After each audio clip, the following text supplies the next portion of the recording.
तुमचे कृषी अंमलाचे कोणते कोणते फटके प्रोडक्ट आहे आवळ्यापासूनचे, तर त्याची तुम्ही आम्हाला एक थोडक्यात माहिती द्या सर्वांसाठी, जेणेकरून आम्हाला ते समजतं की कुठले कुठले प्रोडक्ट आपण बनवतो. हे पहा, हा आवळा ज्यूस आहे, हा शुगर फ्री आहे. जो ओरिजिनल आवळ्याचा रस आहे तोच आहे, परंतु टिकण्यासाठी ह्याच्यामध्ये सिंगल प्रिझर्वेटिव्ह टाकावं लागतं, जे की विदाऊट प्रिझर्वेटिव्ह आत्तापर्यंत मी जिथं कुठं ट्रेनिंग घेतलं तिथं कुठेही विदाऊट प्रिझर्वेटिव्ह यूज बरोबर. विदाऊट प्रिझर्वेटिव्ह कुठल्याच गोष्ट टिकत नाही. त्याच्यामध्ये मग आपण एकच केलं की ह्याच्यात सिंगल प्रिझर्वेटिव्ह शुगर फ्री आहे, शुगर फ्री ज्यूस आहे. म्हणजे हा आपले जे डायबिटीजचे पेशंट आहेत त्यांच्यासाठी उत्तम आहे. कारण शुगर ॲडेड असेल तर ते पिऊ शकत नाही, पण हा शुगर फ्री असल्यामुळे ते सुद्धा यूज करू शकत नाही. हाच प्रोडक्ट आपला सगळ्यात जास्त हिट झालेला आहे, जो हिरो प्रोडक्ट बोलतो. त्या पूर्ण प्रोडक्टमध्ये माझा सगळ्यात जास्त आवळा ज्यूस जास्त चालतो. डायरेक्ट कस्टमर असे काही कस्टमर जोडलेले की पर मंथ त्यांना प्रत्येक महिन्याला आपल्याला त्यांना बॉटल देतो आपण. आता आपण पहिल्यांदा काढताना अर्धा लिटरची बॉटल काढली होती. कस्टमरने आधी पिऊन बघितला, त्यांना आवडली. त्याच्यानंतर आपण ह्या वर्षीपासून 1 लिटरची बॉटल काढली, तर याची आपण द्यायला चालू केलेली आहे, जेणेकरून त्यांचा प्रश्न असतो आवळा ज्यूस घ्यायचा किती. बरोबर, सगळ्यात महत्त्वाचं ते. हां, तर ह्याच्यावरती 30 मिलीपर्यंत आहे, तर आपण त्यांना सजेस्ट करतो 25 ते 30 मिली ज्यूस सकाळी उठल्यानंतर कोमट पाण्यामध्ये 1 ग्लास पाण्यामध्ये घ्यायचा. त्याच्यानंतर आपण तिळाच्या तेलामध्ये आवळ्याचं लोणचं बनवतोय. त्याच्यासाठी ना पाम तेल ना दुसरं कुठलं तिळाचं, कारण आयुर्वेदामध्ये सांगितलं तिळाचं तेल आणि आवळ्यासोबत खाल्लं तर जॉईंट पेन वगैरे असेल तर ते कमी होतं, असं आयुर्वेदामध्ये म्हटलं. तर त्यासाठी तिळाचं तेल वापरतोय. त्या आवळ्याचं हेअर ऑइल आहे, त्याच्यामध्ये आवळा आहे आणि ह्याचा जो बेस आहे तो आपण घाण्याचं नारळाचं तेल खोबऱ्याचं तेल वापरलेलं आहे. त्याच्यामध्ये ब्राह्मी आहे, जास्वंद आहे, बरंच काय आम्ही ह्याच्यामध्ये ॲड केलेलं आहे. त्याच्यानंतर हा आवळा चुंदा आहे. आवळा चुंदा म्हणजे आंबट गोड आहे. बरं. जे लहान मुलं आवळा खातात ते चपातीसोबत खातात. बरं, म्हणजे लहान मुलांना टिफिनला द्यायला सुद्धा तो जेणेकरून लहान मुलांच्या पोटामध्ये व्हिटॅमिन सी पण जाते आणि ती खातात. ह्या वर्षी आपण आवळा मुरब्बा बनवलाय. हा आहे साखरेच्या पाकामध्ये, हा आहे मधामध्ये, हनीमध्ये पण. त्याच्याचे हे दोन्ही प्रोडक्ट बघा, एक आहे साखरेमध्ये आणि ज्यांना साखर नको आहे, बरेच आज शुगर नको म्हणतात, तर त्यांच्यासाठी हा मधामध्ये आहे. म्हणजे नॅचरल पण केलेला आहे आणि साखरेमध्ये पण. त्याच्यानंतर आवळा सुपारी पण आहे. ओके. सुपारीसाठी आपण एक वेगळा स्पेशल क्वालिटीचा जंगली आवळा वापरतो, जो की हा आवळा वापरत नाही. तो जंगलातला आवळा वापरतो. आदिवासी विभागामध्ये आदिवासी एरिया जिथं आहे तिथून हा कलेक्ट केला जातो. त्याच्यानंतर आवळा पावडर पण आहे. आवळा पावडर आहे. हां, हे 100 ग्रॅमचं पॅकेट आहे. हे आपलं मेडिसिन. हो. त्याच्यानंतर हे आवळा कॅन्डी आहे. हा ही आवळा कॅन्डी. आवळा कॅन्डी हे पॅकेज कितीचं आहे? हे 200 रुपयाला अर्धा किलो. त्याच्यानंतर हा ड्राय मोरब आहे, होल ड्राय मोरब आवळ्याचा. हा पाकामध्ये आणि हा अख्खा आवळा ड्राय. म्हणजे यार तुम्ही जर एक फॅमिलीत असाल कुठून अख्खा बरोबर. त्याच्यानंतर आपण चालू वर्षी आवळ्याची बर्फी बनवलेली आहे, आवळा बर्फी. त्याच्यानंतर आवळा लाडू पण बनवलेला आहे. ओके. आवळा लाडू पण म्हणजे आवळा आपल्या सणाला आपण लाडू करतो दिवाळीला वगैरे, तर ते बाकी करण्यापेक्षा आवळ्याचा लाडू जर दिला आपण गिफ्टमध्ये तर ते मेडिसिनल पण जाते लोकांच्या आपल्या आहारामध्ये. म्हणजे प्रोडक्ट जे आहेत खूप छान पद्धतीने त्यांनी तयार केलेलं आहे. सर्व प्रकारचे ज्यूस असेल, लोणचं असेल, तेल असेल, कुंदा असेल, चुंदा असेल, मुरब्बा असेल, सुपारी असेल, आवळ्याची पावडर, आवळा कॅन्डी आणि तो आवळा लाडू आणि आवळ्याची बर्फी. म्हणजे असा कुठलाही त्यांनी सेक्शन ठेवलेलं नाही की ज्या सेक्शनमध्ये त्यांनी आपल्या डेली यूजमध्ये आपण खातच पाहिजे की कुठल्या ना कुठल्या गोष्टी आपण त्याचा यूज. आम्ही आता एक बॅच बनवली, ती रिकट ठेवली नाही दाखवायला. 100% गुळामध्ये कॅन्डी बनवलेली आहे. त्याच्यामध्ये 1 ग्रॅम सुद्धा शुगर टाकलेली नाही. आणि मधामध्ये पण कॅन्डी बनवतो, ते पण आहे. पलीकडे ड्रायिंगचं काम चालू आहे तिथं.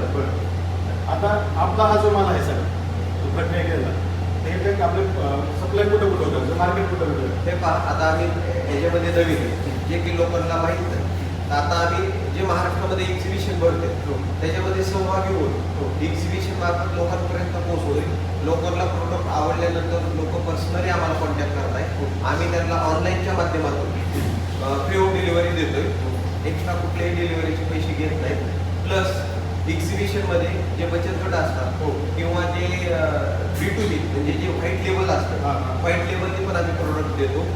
कारण व्यवसाय करायचा म्हटलं तर सुरुवातीला हां. आपल्याच नावाचा हट्ट किंवा बरोबर. ब्रँडिंग जे आपला सुरुवातीला ब्रँड असावा आणि ते ब्रँडिंग असं काही कारण पर मंथ जो काय प्लांट चालवायला खर्च येतो, हां. आता जरी हा माझा प्लांट एवढा तुम्हाला छोटा दिसत असेल हां. तरी मला पर मंथ माझा 70 ते 80,000 रुपये नुसता खर्च आहे चालवण्याचा. आणि तो सीझन 4 महिने 5 महिने 6 महिने चालू असेपर्यंत तो मी खर्च काढू शकतो. पण ऑफ सीझनला करायचं काय, हो. प्लांट बंद झाल्यानंतर. बरोबर. त्यासाठी मी एक ट्रेडिंग केले आवळ्याचं सुका आवळा. तो पलीकडे गोडवान चालू वर्षी बांधलेला आहे, तिथं आहे तो तिथं तुम्हाला तो प्रोडक्ट दाखवतो. ऑफ सीझनला त्याचं मी ट्रेडिंग. पॅकेजिंग म्हणजे तुम्ही पुढे पाठवता कसं आणि स्टोरेज कसं करता ते एकदा आपण पाहूया.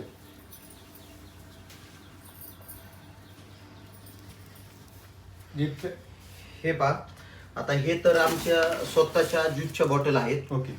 आता सध्या आम्ही तर बॉक्स भरून ठेवलेत. हम्म. आणि हे जे आहेत बाकी सगळे बॉक्स हम्म. हे सगळा पुढे आपल्याला ऑर्डरचा माल आहे, ओके. जो की आता मला हे चालू आठवड्यामध्ये हा कम्प्लीट पुढे पाठवायचा आहे. ओके. काही पॅकेजिंग चालू आहे, काही पॅकेजिंग केलेले. असं आपण 1-1 किलो मध्ये पॅक करून देतो पुढे. ओके. म्हणजे हे जे ज्यांचे ऑर्डर आहेत त्यांना एक किलोचे पॅक देतो. ते लोक त्यांना जसं पाहिजे तसं ते त्यांच्या पद्धतीने हे पॅकिंग करतात. नंतर हे मशीन पॅकेजिंगचे आहे का सगळं? आता हे नायट्रोजन फ्लश मशीन आहे, हां. जे की आपल्या स्वतःचे ज्यावेळेस BNK कृषी आम्लाची कॅन्डी बरं. आपण पॅक करतो हो. त्यावेळेस ह्या मशीनचा वापर होतो. ओके. हे बाकी मग हे हँड सिलिंग मशीन आहे. हां. हे आवळा सरबतचं मशीन आहे, एक्झिबिशन मध्ये बरं. लावल्या जातं. बरं. त्याच्यानंतर हे मुरब्बा आणि हेअर ऑइल. आता हे जे सगळे बॉक्स आहेत हां. हे सगळे ऑर्डरचे बॉक्स आहेत. Box आहेत. आणि आमचा जो तयार झालेला माल असतो तर सध्या आम्ही असा ठेवतोय. ओके. आता हे बघा, आता ही सुपारी मला अमरावतीला पाठवायची. ओके. ही सुपारी आहे की? ही सुपारी आहे 8-8 किलोचं पॅकेट आहे हे. बरं. तर हे आज अमरावतीला पाठवायचंय. ओके. आणि हे 100% गुळाची कॅन्डी बनलेली. बरं. ह्याच्यामध्ये 1 ग्रॅम सुद्धा साखर टाकलेली नाही. अरे वा. तर हे जेव्हा आपलं थोडं R&D चालू आहे हम्म. तर आता ती सक्सेस झालेली आहे. आता ती मार्केटमध्ये आपण काढतोय. अरे वा. म्हणजे गुळापासून कॅन्डी अतिउत्तम शरीरासाठी. बरोबर. आतापर्यंत गुळाची कॅन्डी होती ती साखर आणि गुळ मिक्स होता. हम्म. आता ह्याच्यामध्ये 100% गुळ आहे. ओके. तर असं आपलं पॅकेजिंगचं युनिट इथं असते. आहे. इथनं पॅकेजिंग स्टोअर करून हम्म. आणि आपण ज्युसेस वगैरे काही असं ज्यूस आता मी जवळपास 1,500 लिटर ज्यूस काढून कोल्ड स्टोरेजला नेऊन ठेवलेला आहे. कारण आता उन्हाळा चालू होईल. हो. टेम्परेचर वाढल्यानंतर त्याचा कलर, ज्यूसचा कलर तर चेंज होतोच. हो. परंतु माझ्याकडे काय सध्या कोल्ड स्टोरेज नाही, त्याच्यामुळे मी आता कोल्ड स्टोरेजला ज्यूस नेऊन ठेवलेला आहे. आता आम्हाला एक विचार होतं की आपण या अख्ख्या प्रोजेक्टमध्ये मी पैशांचा विषय कुठे घेतलाच नाही, कॉस्टिंगचा. तर आपला टोटल प्रोजेक्ट सुरू करायला आतापर्यंत तुम्ही जेवढे घेतलं टोटल मशिनरीला वगैरे खर्च किती झालेला आहे? हे बघा, सुरुवातीला मी तर 90,000 रुपये बँकेमध्ये भरून हम्म. एका गव्हर्नमेंटच्या स्कीमच्या अंतर्गत 9 लाखाचं लोन उचललं होतं. कोणती स्कीम होती? PMAPME. ओके. तर ते 9 लाखाचं लोन उचलून मी हा व्यवसाय चालू केला. अरे वा. त्याच्यानंतर मी प्रत्येक वर्षी हम्म. त्याला अपडेट करत मशिनरी कॅपॅसिटी वाढवत आता जवळपास 20 ते 25 लाखाची मी इन्व्हेस्टमेंट केलेली आहे. ओके. चालू वर्षी मी गोडवान मध्ये घेतलेलं आहे. घेतलेला आहे. जवळपास त्याला 1.5 लाख रुपये खर्च झालाय. हम्म. आता कंपनीमध्ये स्टँड बनवून घेतले चालू वर्षी. हम्म. त्या स्टँडला पण मी 60-70 हजार रुपये खर्च केलेला आहे. ओके. तर आता येणाऱ्या अजून 2 ते 3 वर्ष त्याच्यानंतर पूर्ण प्लांट आपला बऱ्यापैकी ऑटोमॅटिक कडे मला न्यायचा आहे. कारण तोपर्यंत माझं पण मार्केटमध्ये नाव होतंय आणि मला कस्टमर जोडल्या जाते. मला एक अजून एक विचार होतं की आतापर्यंत कुठल्या संस्थेमार्फत किंवा गव्हर्नमेंटच्या कुठल्या मार्फत तुम्हाला काही पुरस्कार किंवा असं काही? हे बघा, आवळ्याच्या बाबतीत म्हटलं तर वडिलांना 2021चा की 22चा साल एक्झॅक्ट माहित नाही, बरं. उद्यान पंडित पुरस्कार भेटलेला आहे, जो की आपल्या राज्यपालांच्या हस्ते मुंबईमध्ये भेटला आहे.